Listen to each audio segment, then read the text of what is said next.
You're in a room full of people who care about you, and somehow you have never felt more alone. Not because they're bad people, not because the night wasn't fun, but because something is missing that has nothing to do with how many people are in the room. That feeling has a name, and understanding it might be one of the most important things you ever do. Here's what most people get wrong about loneliness. They think it's about presence, about having people around. So they fill the calendar, surround themselves with noise, stay busy enough that they never have to sit with the feeling. But the loneliness comes back every time, because it was never about who was in the room. The real loneliness, and the kind that follows you into full rooms and loud parties and busy families, is the feeling of being unseen, of showing up to the surface of your life, while the deeper parts of you go completely unmet, of talking for hours and walking away, feeling like you said nothing that actually mattered. This is what psychologists call existential loneliness, and it has nothing to do with being alone and everything to do with being known.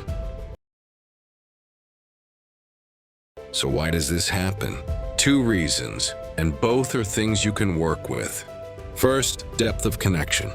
We have become experts at surface conversation. How's work? How are the kids?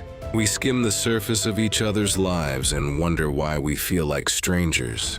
Real connection requires revealing something real, and most of us stop doing that because we learned somewhere along the way that being real was risky. Second, self-disconnection. You cannot be truly known by others if you have stopped being honest with yourself. Many people feel lonely in groups because the version of them that shows up is edited, safe, managed, and you can feel the gap between who you actually are and who you're performing, even when no one else can. 3 things that genuinely move the needle, starting now. Step 1, go 1 level deeper in one conversation this week. Not every conversation, just one. Skip the small talk for a moment and say the thing you actually think. Ask the question you actually want to ask. Most people are desperate for depth. They're just waiting for someone to go first. Be that person once. Step 2, identify your edited self. Ask, what do I never say in groups? What feelings do I manage before anyone can see them?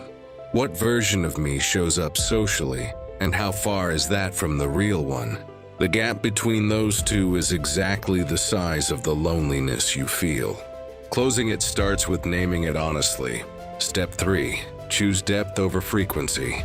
One conversation where you are genuinely, uncomfortably honest will do more for your loneliness than 100 comfortable ones. Stop filling your calendar and start filling your connections. Fewer, realer. The loneliness that follows you into full rooms cannot be fixed by adding more rooms, only by going deeper into the ones you're already in. You don't need more people. You need more truth. In the connections you already have, in the conversations you keep keeping safe, in the version of yourself you're willing to let people actually see. The loneliness you feel in a full room is not a flaw in your wiring. It is an invitation to go deeper, to be realer, to let yourself be known. If this reached you today, share it with someone you've been keeping at surface level. And if you want content that goes where most people are afraid to, subscribe. I'll see you in the next one.